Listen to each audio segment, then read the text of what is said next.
The following program contains the opinions of the host, guests, and call-in participants. These do not necessarily represent the views of this show's distributors or sponsors. This program may contain obscene, profane, or otherwise objectionable language. Viewer discretion is advised.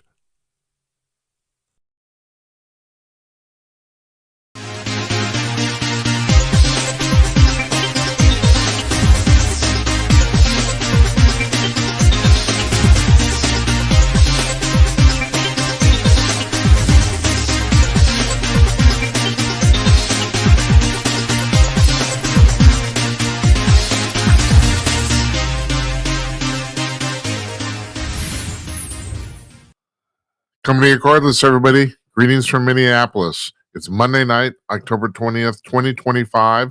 It's 9:01 p.m. Eastern Time on the East Coast of the United States. That's where the Eastern Time is. And 6:01 p.m. on the West Coast. I am Jim Peters. Welcome to another edition of Jim Peters Tonight. This is episode number 284. Mark your cards. There'll be a test someday. Well, okay, so here's the deal. My birthday was on a Friday, October 10th. That was 10 days ago. And we had a nice, wonderful birthday show the night before. And we take Fridays off. And I went on a little holiday. I went over, believe it or not, to the Upper Peninsula of Michigan is where I went for a few days. And we took Monday and Tuesday the following week off. Except I got back on Monday night and promptly came down with the flu. And I've had it pretty bad for the last week.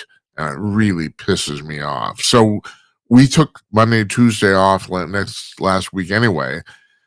I did a show on Wednesday. Larry Newman, our old friend, did not show up as a guest. The show's about 30 minutes long. I did my Gymcast, and that was it. We were supposed to do a show the following night. I couldn't do it. Wasn't up to it. Canceled it. It's Monday now, so I've been sick for a week. I'm still not completely with it. I gotta admit, I'm not. I thought by this time I'd be over this. No, I can barely talk. Excuse me. And yeah, so whatever. So we have a guest tonight. Scott Walters, our guest. He's a guy who wrote the book Arabella about the Arabella Advisors, the for-profit publicity firm that basically funds the entirety of all this Democratic shenanigans you see all over the place, including indirectly the No King stuff you saw this weekend. He's our guest here. I asked him on specifically because it made the news that Bill Gates is no longer going to be giving money to Arabella Advisors. He was giving them, I guess, about $100 million. And he's announced that he's no longer doing that. And I thought, well, let's say this straight from the horse's mouth. Scott Walters' book is called Arabella. It came out last year, but they re-released it, and the new paperback version was a revised edition that came out a few months ago, and it actually made the news for once this time. And so it's wonderful that he could come back. Very entertaining guy. We taped this afternoon. We already did it. So tomorrow, I'm taking off again. I need some time to recuperate. We had a guest booked had to reschedule at the last minute. She can't do it. And Kimberly, our booker, said, Jim, I can arrange somebody else for you. I said, under the circumstances, I think I'm just going to sit in bed for a while. And that's what I'm planning on doing. Wednesday, Leslie Corbley is going to be here. She was on about maybe 4 months ago, I think. She's a very, very delightful woman. Her book is called, she has a book coming out tomorrow. So she's going to be on a Wednesday. Her book coming out tomorrow is called Progressive Prejudice, Exposing the Devouring Mother.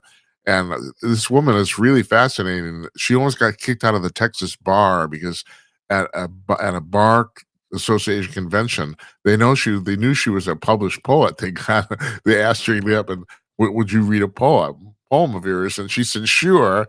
And the poem was pro-life.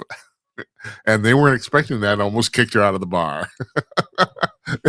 She's pretty fascinating. Very entertaining. I'm looking forward to talking to her immensely, and talking to her about her new book, too. So that's fantastic. On Thursday, Tony Lyons is going to be here. He's a publisher of Skyhorse Publishing, but more importantly, the reason he's going to be on the show is he's the director of Maha Action. which is a national movement dedicated to reversing the chronic disease epidemic in the United States. This is RFK Jr.'s Maha stuff, Making America Healthy Again. That's what Tony's going to be now. That's fascinating too, and the fact that Tony runs Skyhorse Publishing, they have a slew of really amazing authors. This is a very, very prestigious publishing house. So I'm looking forward to talking about all this stuff. That's going to be terrific. And we do have book guests we have booked up for next week. I'm still trying to figure out if we're going on Thursday the 30th, which is the night before Halloween, if we're going to do a Halloween show. I think we're going to. We did one a couple years ago, and it was extremely entertaining, and it got a huge viewership. And I'm going to try to put something together if I can get my ass out of bed tomorrow. We'll see. So that's what's going on here. After the interview with Scott, we got a Gymcast. You're going to talk about someone says they finally figured out what those drones were that were flying around New Jersey last December. I'm not certain I buy it, and we'll talk about that when we come back. So here in 12 seconds, here's Scott Wolter. Here we go.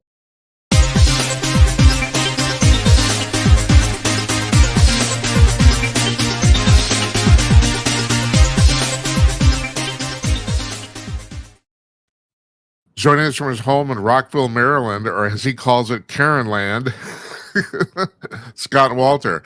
He's the author of Arabella, and let me get the subtitle of your book here. Arabella, the Dark Money Network of Leftist Billionaires That's Secretly Transforming America.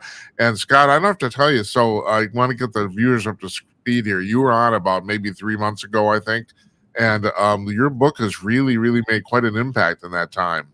I mean, and this is really interesting too, because it came out last year, right? The first edition was last year. The paperback, which has a lot of new material, came out this summer. Okay, so that I was completely incorrect about that. But all of a sudden, the mainstream press noticed, and Arabella's kind of become not a big deal, but I mean, it's been noticed for the first time ever. Yes, certainly happy about that. In fact, I'm waiting for The Guardian, Britain's first or second largest newspaper. They want to talk to me about the book, apparently. Oh, that's good. I look forward to whatever hostile attack they are going to make. But that's good. Yeah, they are a leftist publication. That's true. But still, publicity is publicity. I don't have to tell you. So the real reason I wanted to have you on here is that, and your publicist sent out stuff about this too, but she didn't have to because I noticed. And that is Bill Gates has all of a sudden come out of the clear blue and says he's not going to give money to Arabella Advisors anymore. Oh, let's just set this up. I want to make certain the viewers understand what's going on here. Would you tell them what Arabella Advisors is? Sure. The 30-second version is, think of a pyramid. At the top, you have Arabella Advisors, a for-profit PR company, consulting company, Beltway Bandit. In the middle of the pyramid, you have half a dozen nonprofits of different legal types. That's where the money goes in. If you're a Bill Gates or a Zuckerberg or a Soros, you write a check to one of those nonprofits. And then at the base of the pyramid are what your viewers see. And that's hundreds and hundreds of these fake groups with wonderful names like Secure Michigan Elections and Floridians for a Fair Shake and Keep Iowans Healthy. They want you to think it's your neighbors upset about something, when in fact, it's just some doofus at a desk in DC who's concocted a website and bought some Facebook ads. Okay, but let's get something straight here. When money is not donated to Arabella directly, it isn't. No. It goes to the half a dozen groups immediately below. Yeah, now they were created by and are managed by Arabella. So the legal fiction is that they're clients that happen to hire this company, when in fact, the company created the clients. Yeah. Okay. So let's fast forward here to about maybe a month ago. Bill Gates announces that he's not going to give money to Arabella Advisors anymore. First of all, why specifically did he do this? Well, even the New York Times reporter who got that leak is not quite sure, but given that the leak came out the same day that Bill Gates got a one-on-one with the president, I am thinking this is a peace offering to the president because Gates knows that the president knows Arabella is one of the most important pillars of the left. When you wrote your book, did you know that Trump knew that? I did not, but on the campaign trail, he said Arabella is public enemy number one. That was in connection with Nikki Haley's New Hampshire, I believe it was, campaign chairman, had been a lobbyist for Arabella. And when he found that out, he was rather critical. So what does this do to Arabella? How much money was Bill Gates giving them? The bottom line hit is in the neighborhood of $100 million a year. But it's bigger than that because Gates was one of their very first sugar daddy major donors. And he was also good for hundreds of millions of dollars over the years. So it means that's a big income stream that's gone. But even more importantly than that, he's I think it's a little silly that he's a leader in the nonprofit world, but he is. So he is liable to have a significant effect on others. And he, on top of that, there are already things, according to the New York Times, groups on the left that are running away from Arabella because they don't want to be, getting crosswise with Gates, given how much money he gives away. So people are running away from basically bad publicity. Is that what they're doing? Yeah, to some extent, and also running away from anything they think might displease, the tens of billions of dollars that Bill Gates is sitting on at the Gates Foundation. It's hard for them, the average person. I mean, even I have a hard time. $100 million to Bill Gates is probably like $1,000 to me. I mean, it's really. No, it's more like a penny. Is it? I mean, I don't know. Oh yeah. Yeah. Oh yeah. He's worth about what? This off the top of my head, about $400 billion. First of all, it's the Gates Foundation is, I'm embarrassed to say, I want to say 70 billion, but don't trust me on that. But it's, many tens of billions just sitting in the foundation. Yeah. And then his personal wealth, yes, endless billions beyond. And then there's, of course, when all that money is money he put into it. I mean, I'm sure they have a few very minor donors, but it's basically all his money. I mean, yes. God. So what does this do to the house of cards that is Arabella? Does this kind of knock it down, or is it? Oh, well, it certainly doesn't knock it down because remember, they're good for $1.5 billion a year in revenues into the nonprofits. So 100 million is noticeable, but it's not, lethal. On the other hand, having a good reputation and supremely keeping their head down, right? Like there's a reason we were the first place ever to write about Arabella and expose it, nationally. They don't want publicity for Arabella. They want publicity for the little fake groups. Right. That's what they want publicity for. So, right. Being in the news at all is a bad thing for them. And when you say we, you're talking about the Capital Research Center, right? Yes. Which you were the president of. And so now forgive me, and this is really a stupid thing for me to ask, but I know you guys made the news recently on another matter, and I couldn't remember what it was. Well, what is that? Do you know what I'm talking about? Sure. The president has issued a couple of they're not all executive orders. He's issued a couple of executive branch directives saying that groups connected to violence, nonprofit groups connected to violence, should be investigated and possibly prosecuted. And the Department of Justice, in connection with these executive directives, has explicitly cited our most recent report on Soros, which talks about his giving to radical groups, and suggested that the prosecutors start by looking at that report.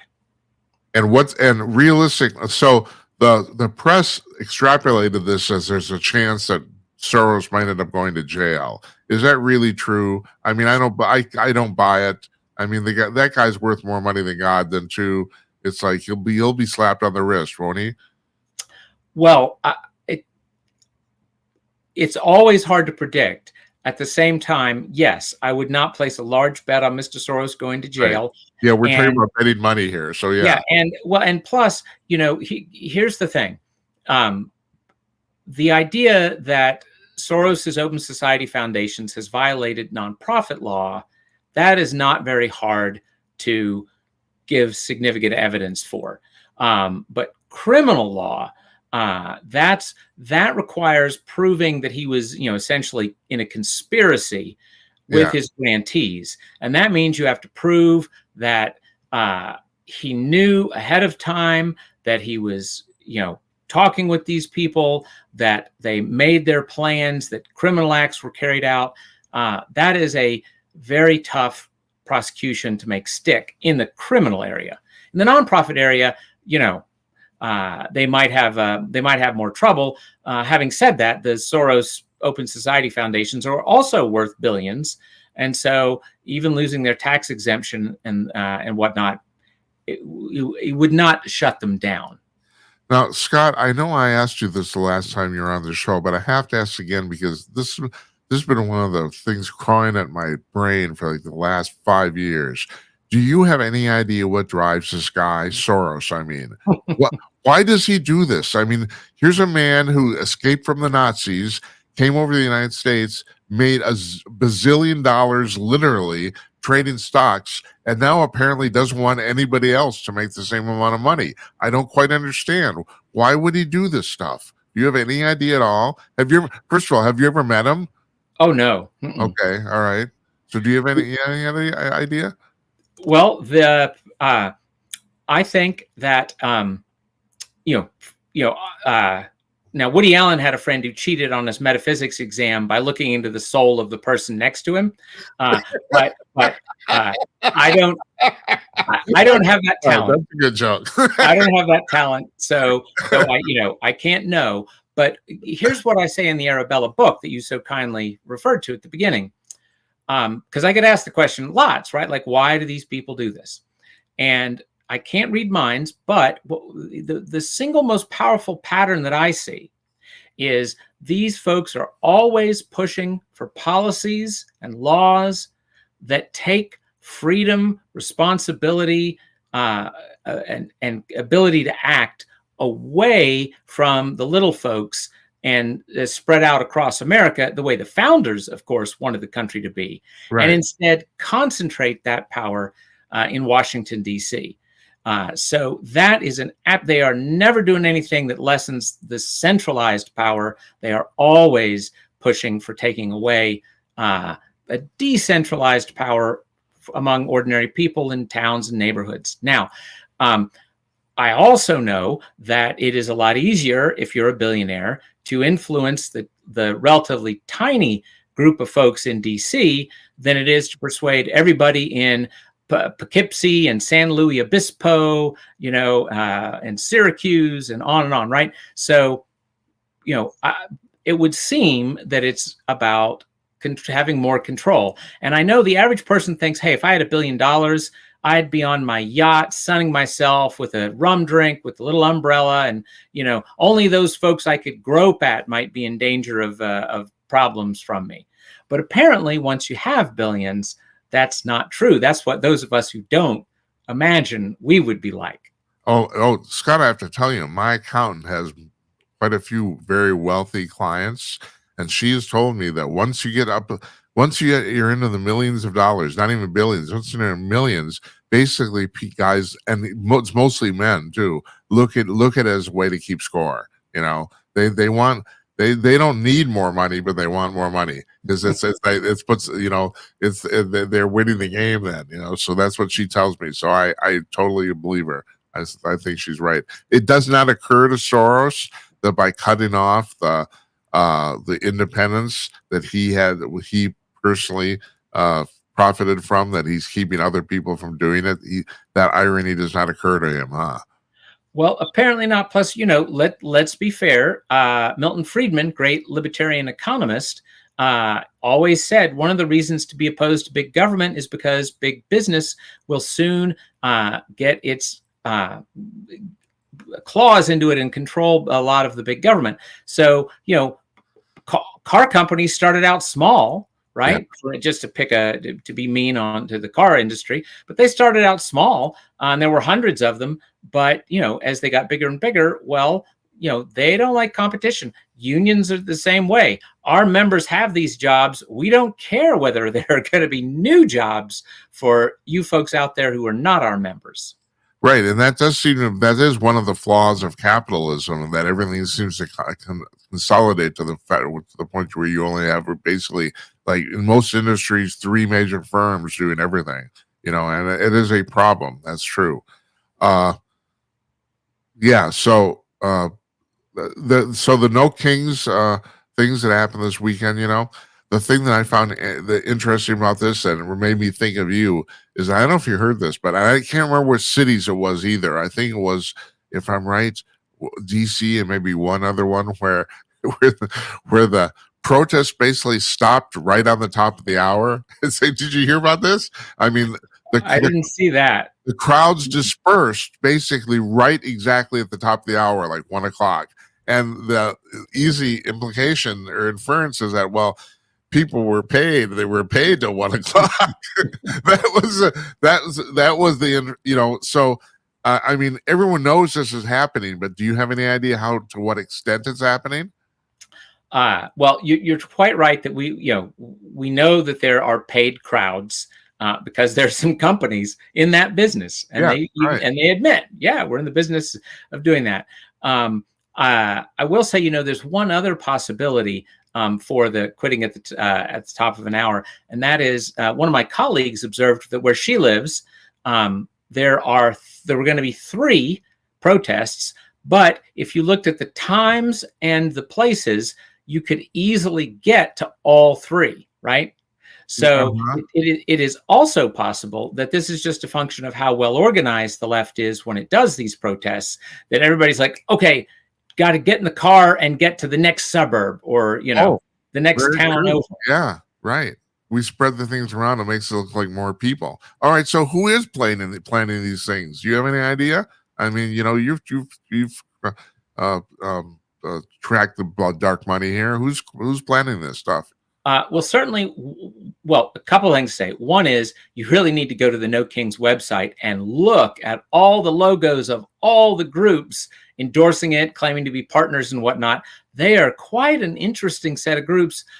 I confess I'm old, so my personal favorite was the Communist Party USA. Yeah. But there were many, many others, including a bunch of the unions. Now, having said that, we should give some credit to Indivisible. Indivisible seems to have been one of the top organizers. Well, that's run by Arabella, right? Well, and it's not run by Arabella, but it's a pillar of that world. It gets money from another. The second most important lefty funding network is overseen by the Tides Foundation and all of its networks. It's got half a dozen or more nonprofits and some for-profit, and on. But they definitely are quite close to Indivisible.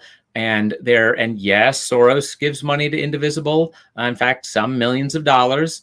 Reid Hoffman, another lefty billionaire, has given serious money to Indivisible. They were the ones who helped organize the Tesla protests, though, of course, they were completely shocked to see that there was law breaking and violence and property damage and vandalism time after time after time. It was apparently a really shocking thing that time after time after it's absolutely shocking. That kept happening. Totally, right?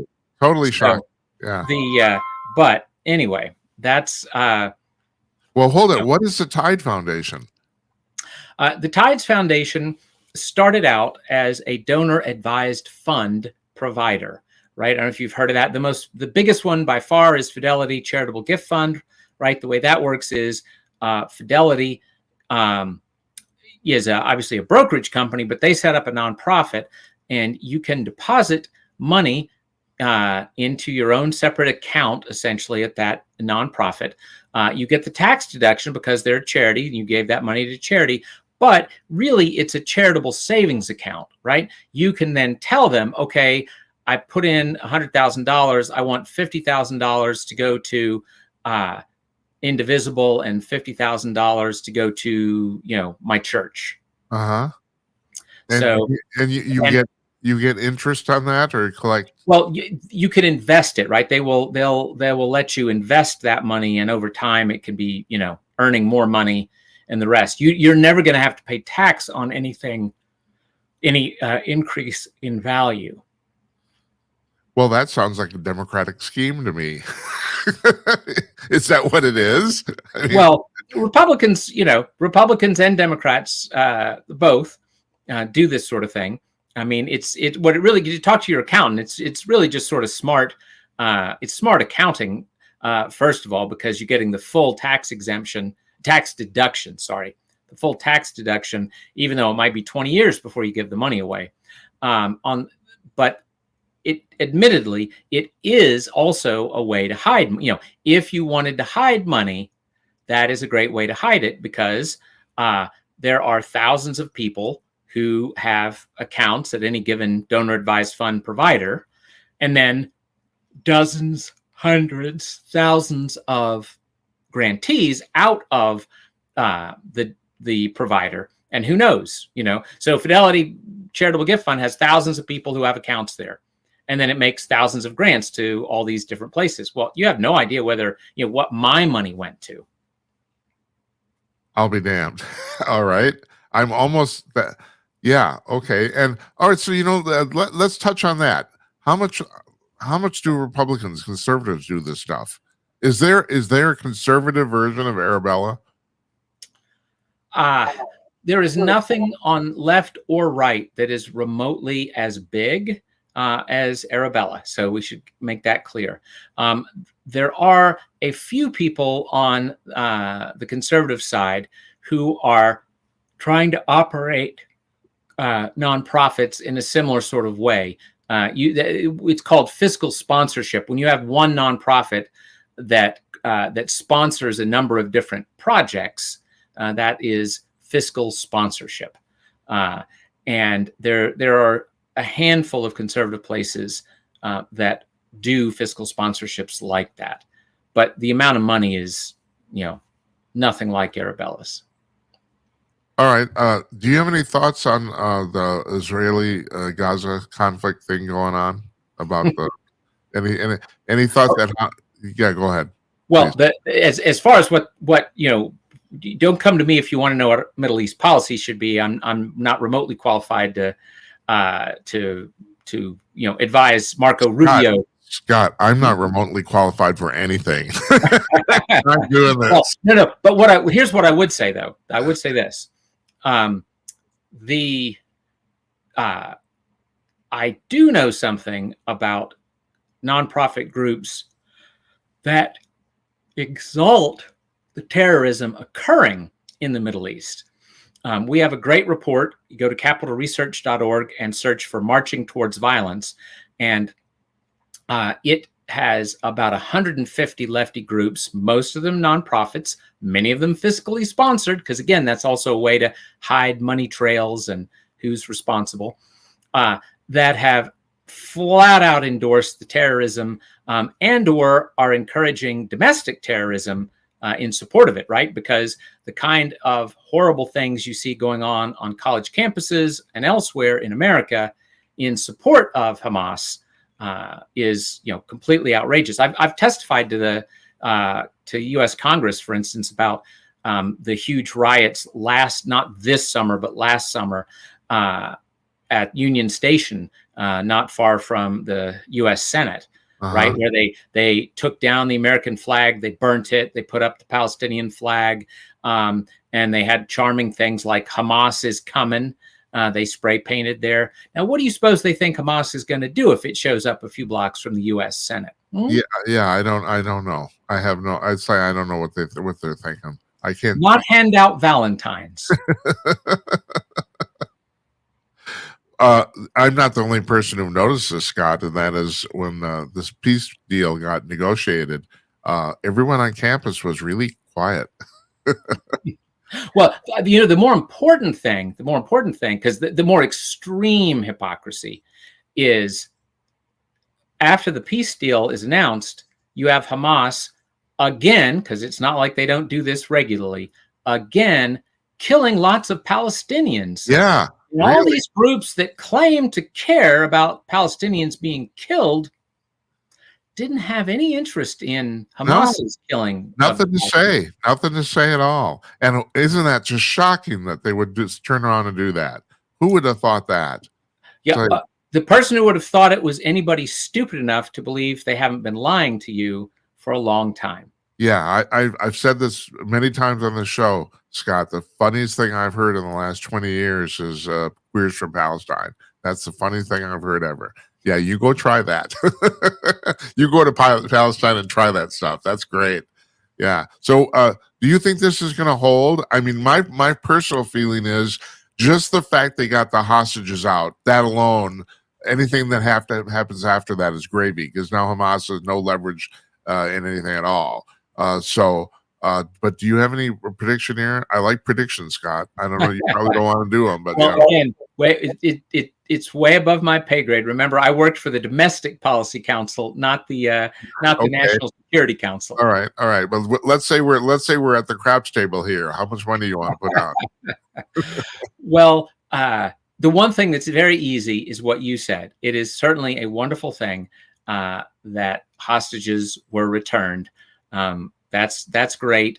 And I also think, to the extent I know anything about the Middle East, I think that, a year or two from now, you're going to see more Abraham Accords deals struck with Israel and her Arab neighbors. And that is also a huge good thing. But I'm not smart enough to tell you what's going to happen tomorrow. Well, the impression I'm under, you could either confirm or deny, is that everybody in the region, maybe possibly with the exception of Iran, is all tired of this shit. They're tired of it. They don't want to deal with it anymore, and especially because there's money to be made.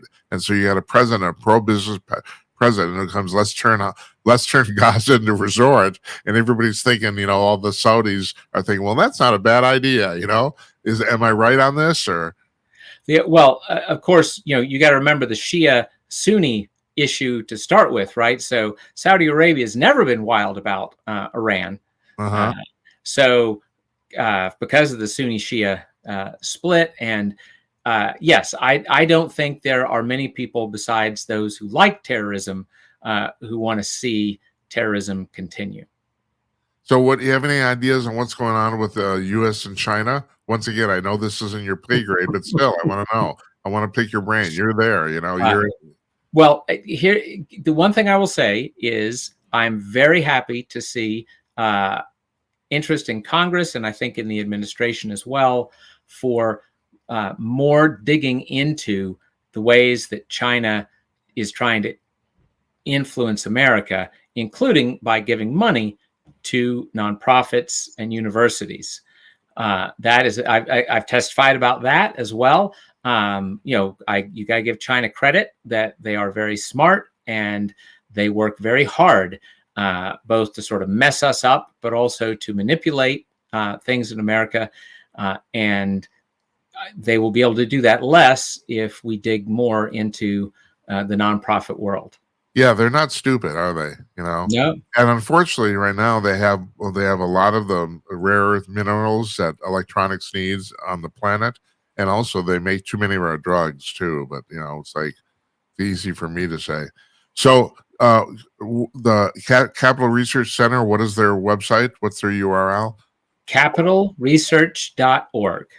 And here's your book. I'm going to put on the screen. There it is. Fabulous cover. You got Thank you. 3 very rich guys on there, and you. Scott, thanks for coming by. Really appreciate it. I hope you come by again. Thanks so much. I like picking your brain. So I appreciate it. Look forward to the next time. Yeah, you have fun in Maryland there, okay? I will. We'll see you. Okay.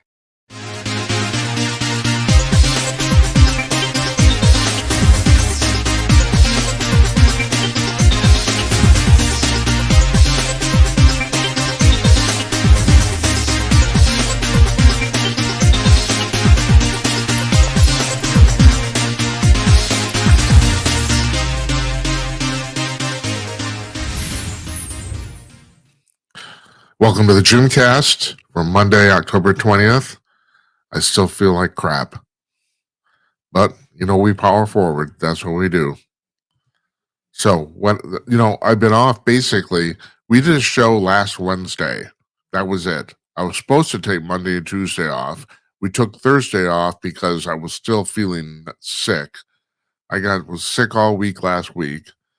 And we're back. It's Monday and we're back and I'm still not feeling good.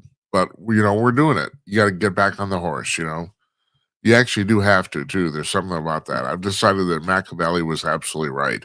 Things are either getting better or they're getting worse. So if they're not getting better, they're not getting better, they're getting worse. So you just plow forward. I got the same. Kimberly, our booker here, she's been sick too. We're all just kind of dragging. But we're getting it done. We're getting it done, man. It's like old boomer. Got it going on. We got it going on. Yeah, we do. So, what happened while we're gone? Well, of course, this weekend there was the No Kings protests. There was about 2,500 protests in the country. The best estimate that I've heard, or that it seemed about 3 million people total showed up for all 2,500 protests, which comes out to a little more than 1,000 people per protest average, if you want to average. But I don't know if you've noticed here on Monday morning, 2 days later, still no king. I'm not the only person who's told that joke. There's a great meme online about Randy from South Park looking out the window saying, "Yeah, you did it, Lib. Still no king." Yeah, that's right. Still no king. Apparently, they have complaints. Apparently, and they think democracy is going on the tube because they didn't win. I guess. But that said, today, which you probably don't know because this only happened like 2-3 hours ago, from when we're recording this, Trump won another appeals court verdict. He is allowed to send the National Guard into Portland to protect the ICE facility there. And that surprised me that he wasn't, because it's a federal facility and it's being attacked on an almost nightly basis. And of course, the original court said he couldn't. And the appeals court overturned that 2-1 verdict of the 3-court panel. What you need to understand here, what's getting lost in all the noise, and the reason I do this stupid Gymcast stuff, is that Trump has won the Trump administration has won almost every single court challenge that they've had to them. Over 90% of them at this point. You might not get that impression listening to the news, mainstream media, but yes, they've won almost all of them, which means that basically what the left is doing here, it's slowing Trump down, but it's not stopping him. And that doesn't surprise me, because there's very few instances here where I've disagreed with the court. I have to agree. I have to acknowledge that. Very few. The birthright citizenship thing, I think there's a good possibility when all is said and done, they will lose that. But the amazing thing is, I think they think that too. They want to push it through court to see what the court says. That's basically. But I don't think they have high hopes for that either. But most of the other stuff has gone through, and if you watch the Dan Rather-esque news on CBS, you would not get that impression most of the time. Yeah. So, yeah. Anyway, okay. No kings. Well, yeah. Blah. So, that this interstellar comic, 3-Eye Atlas, it's not. And I need to even preface that they're not even certain if it's a comic. They don't know what this thing is. So, remember 2017, this is going back, 7 years now. There's a thing that they named Oumuamua, which was Hawaiian for scout or something like that, because it was discovered on telescope at the University of Hawaii or something like that, in Hawaii or something, that came through the solar system. Was supposedly the very first object to come from outside of our solar system and go through it, supposedly. Avi Loeb, the chief astronomer at Harvard University, he said he thought there was a better chance than not that it was an interstellar spacecraft, that it was an alien spacecraft. He thought that maybe abandoned, maybe a probe, not necessarily manned, but that it was coming through the solar system. And the really weird thing is that it accelerated at a point where it shouldn't have, based on basic gravity pull. And there's been several people theories for that is that it was a solar wind, which is a real thing. But also Loeb said, and I think there's people now that are grasping for straws that this thing should not have. It was basically under its own, seemed to be under its own power. Basically, that was 7 years ago. Now this thing is the third. This thing, Three Eye Atlas, is the third thing to come through our solar system ever been documented from outside extrasolar system, and it's acting weird too. The thing is, it's way, way bigger than the Muamua thing. The Muamua thing was figured to be about 1,500 feet long. It was not that big. This thing is apparently several miles in diameter, and the assumption seems to be that it's an interstellar comet. But the reason I'm bringing this up today is because tomorrow, Tuesday, it's going to be exactly on the opposite side of the sun from Earth. So, completely opposite, which is kind of a remarkable solar event or astronomical event, if you want to call it that. But it's the same thing. Avi Loeb is still saying he still thinks this might be an artificial construct. It might not be it might be an alien spacecraft or alien probe. If it is an alien spacecraft, it's a damn big one. That's for damn sure. Everyone seems to agree that Loeb is calling it a mothership. I don't know if that's true. No one knows anything, and that's the problem. Nobody knows anything. I've been reading recently about the fact, and I've been harping on this for some time, but there are people who are better spoken than me who are putting this in better terms now about the fact that people in the scientific community keep saying Miku Kehu, the physicist, was recently talking about the fact that he's acknowledged that there's stuff that's going on that completely defies the laws of physics, and yet he says we need evidence. And someone pointed out, a guy named R.L. Poole, who I'm going to try to get on the show, pointed out that, well, there's the evidence. You're looking at it. You're saying that there's no evidence that things are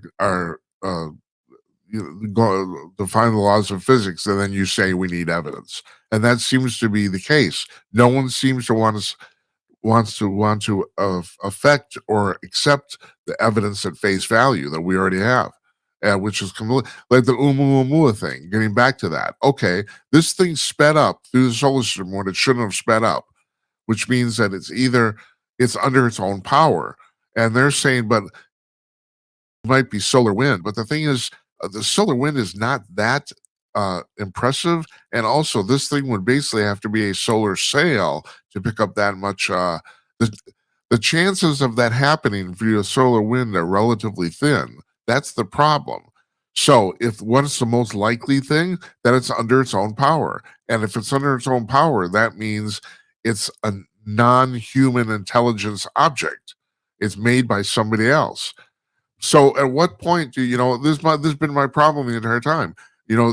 Christopher Mellon wrote this article in the Wall Street Journal, I think it was a couple of years ago, about the fact he said nobody in Washington wants to say the A word, and the A word is aliens. Nobody wants to say it. None of the scientists do either, even though they're just folding themselves into Mobius strips trying to explain some of this stuff, and the most obvious logical thing is it's aliens. Seriously, I mean, at what point no one wants to do this, So this is the same thing that's going on here. Now there isn't as compelling an argument to be made for this thing as there's for the Oumuamua thing, that it's artificial, but still there's one to be made. And Avi Loeb, I think he seems to have latched his star onto this train because it's basically making him famous. So and fame is a big currency in any profession. I mean, I don't think Carl Sagan at the end of the day was that good an astronomer, but he's the most famous astronomer anyone's ever heard of. You know, Neil deGrasse Tyson, he's floating around all over the place, and I think he's an incompetent scientist. I'll just say that straight out. I actually think, relatively speaking, this guy is stupid. I mean, he's really is. It's disgusting how stupid that he is, you know. But he's famous, and a whole bunch of other scientists aren't. So I can't necessarily blame Ivy Loeb for wanting to do this. So maybe he is exaggerating stuff, and that's the problem here. There's egos involved. There's careers involved. There's money involved. Money, money. So who knows what's going on? So now, all taking in the other thing that came out just today in this whole realm is that there's a company. They are not naming themselves because they're under defense they have a defense contract that's classified. There's a nameless company that says that they were responsible for those things, those drones that were shown, people were seen in New Jersey in December of last year.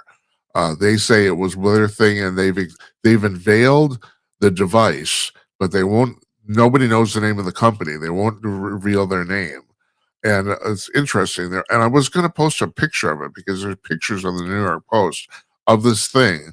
It's a flying machine. It has two wings. It's what you would years ago would have called what's the word I'm looking for?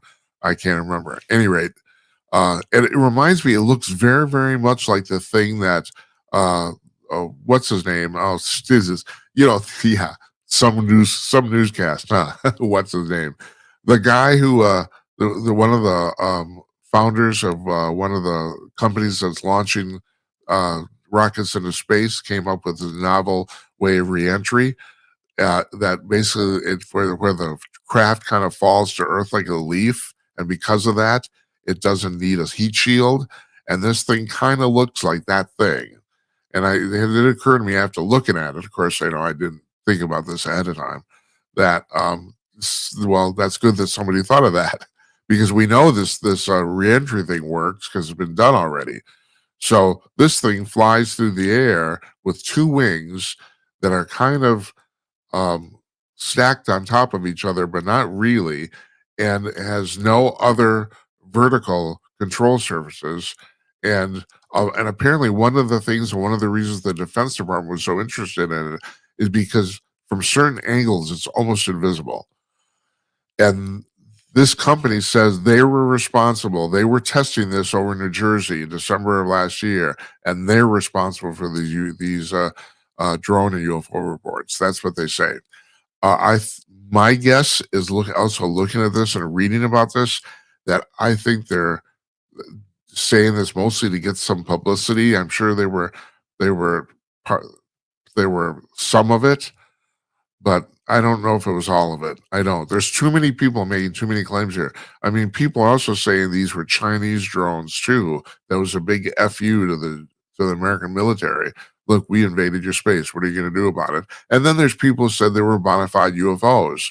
There's that too, because they seemed to be under artificial intelligence control. When helicopters got close to them, their lights would go out.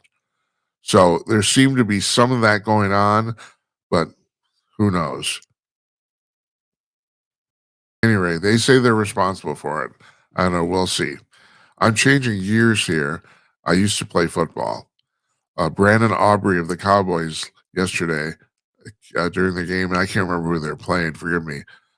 Kicked a 61-yard field goal, which is not that unusual anymore. Except he's the first person in NFL history to kick 5 field goals over 60 yards. And this astonishing how this field goal thing is, how field goal kickers have gotten better over the last 10 years or so. I mean, when I was growing up until about maybe 2015, roughly 10 years ago, anything over 40 yards was considered difficult. Now it's 50. And I think I'm predicting here publicly that I think in the next 2 years, either this season or next season, we will see a 70-yard field goal in the NFL. Because I don't know if you've ever seen this. These guys are kicking these, even when they miss, the distance is way, way enough. Now, when I was growing up, and I can't remember, I think the year was 1973, I'm not sure, where Tom Dempsey kicked a 63-yard field goal, which for many, many years was the record in the NFL. And if you ever seen a film of that, it was really interesting. First of all, he was right-footed, but his right foot wasn't completely there. It's like he was born with kind of a stub leg, and he actually used this to his advantage. It helped him kick. And so he had a special shoe that had no point on it because he did not have a total complete foot, which sounds really weird. But you look this up on the Wikipedia or somewhere, and you'll find that would know what I'm talking about. And then the other thing is, he played for the Detroit Lions, and they won the game on this. This 63-yard field goal just barely cleared the crossbar. It was, I mean, inches. It basically tumbled right over it. Although it was straight on dead center. He nailed that. And that was for the longest time, that was the longest field goal in the NFL. And then about 5-7 years ago, somebody kicked a 64-yarder. Now there's a 65-yarder. But the things, like I said, the problem now is not distance. These guys, even when they miss, the distance is way long enough. These things aren't just tumbling right over the crossbar. You see these guys kick these. So a 70-yard field goal is going to happen the next 2 years. I predict that. Now, supposedly, in the 1940s, Jim Thorpe kicked 80-yard field goals, but that was not for teams not in the NFL at that time. There were a lot of professional. The NFL started in, I think, 1923. Am I right? I'm pulling this out of my butt. In Racine, Wisconsin, I think it was, but anyway, somewhere. But it was only, and there's only 2 teams left from the original NFL: the Chicago Bears and the Arizona, or then the St. Louis Cardinals. That was it. And people think, well, the Packers were in there, but they weren't. They didn't join until the next year. So their history goes back a long ways, but they actually weren't one of the charter members. But Thorpe, apparently, Jim Thorpe, who was considered one of the most colossal athletes of the entire 20th century, he supposedly was kicking 80-yard field goals in the 1940s.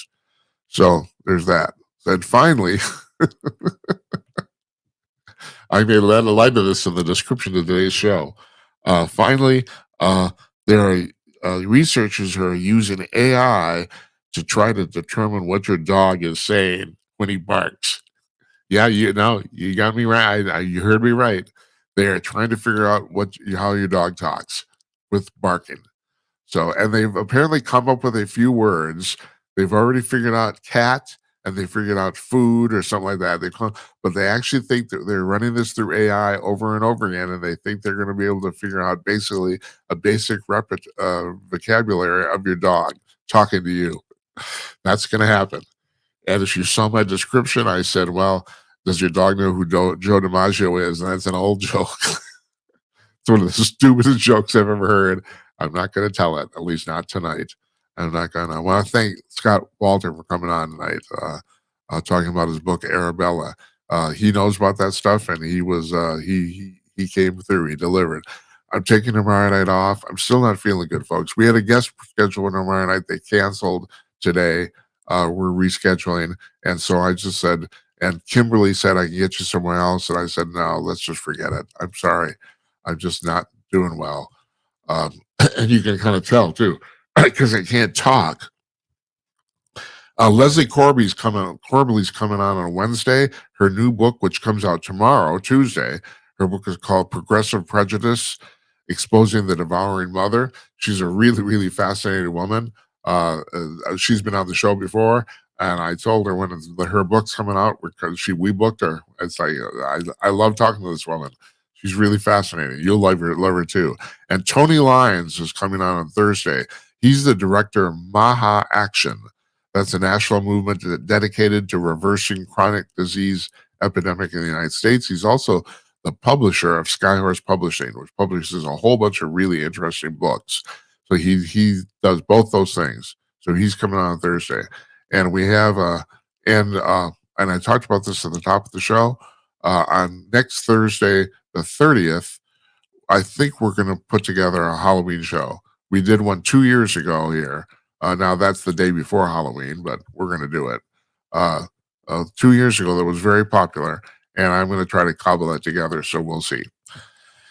We'll see. I want to thank you folks for watching and listening. I really appreciate it very, very much. Good night, Uncle Donnie, wherever you are, and good night to you, wherever you may be. We'll see you on Wednesday night, folks. You take care.